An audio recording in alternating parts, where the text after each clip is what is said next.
Over the last 24 hours, we have identified 296 new cases of COVID-19 and completed about 6,800 tests. Our positivity rate was about 4.6%.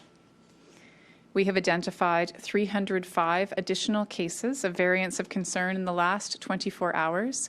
That is cases that extend further back historically, which is why that's larger than the total number of COVID cases. There are currently active alerts or outbreaks in 364 schools, which represents 15% of all schools in the province. Again, this represents a number of outbreaks declared within the last 28 days, which includes some outbreaks prior to the 2-week closure.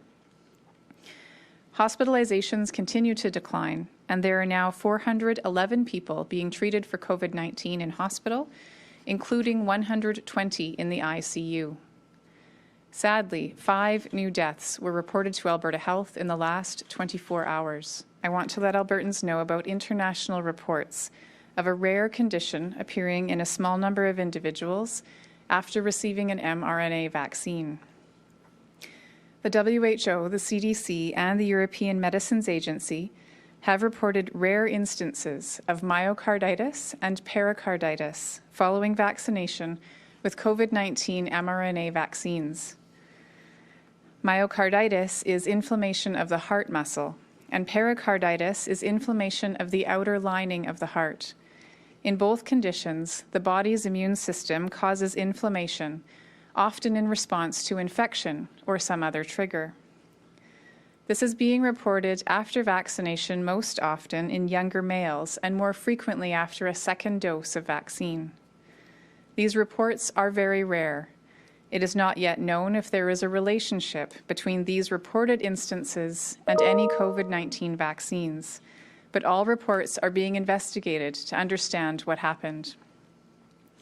The Public Health Agency of Canada and Health Canada, along with my team in Alberta and other provinces and territories, are reviewing reports and monitoring for any additional information. To date, Canada is not seeing higher rates of these conditions than would typically be expected in the general population. And we have had no reports of either of these conditions after vaccination in Alberta. We will continue to work with the Public Health Agency of Canada and other provincial and territorial partners to monitor the situation closely. We are sharing this as part of reminding Albertans that we take vaccine safety very seriously, and we will always be transparent about any new information that emerges. It's important to remember that these are rare reports of a condition that is known to happen due to other triggers, so it is not clear yet what link, if any, is with vaccines. The bottom line is the vaccines we have save lives. They are incredibly safe and the best way to protect your health. The perspective in those photos, again, I just simply can't say with certainty.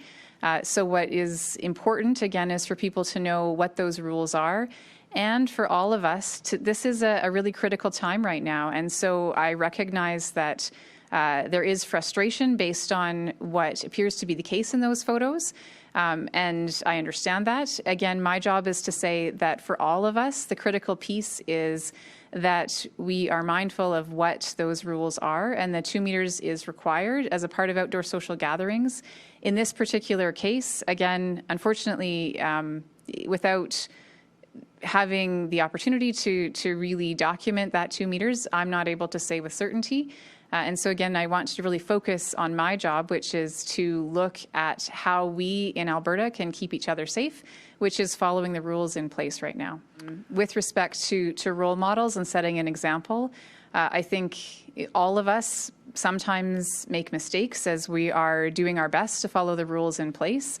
And so there's a variety of ways that all of us can model the way, and some of that is by, again, where we're doing our best to follow the rules in place and there's a mistake made, that we acknowledge that and move on and make sure that that is a part of how we're modeling the way forward.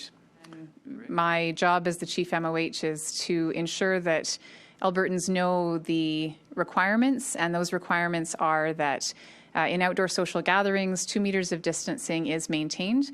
And if that's not possible at all times, then masks can add an extra layer of protection, although they are not recommended.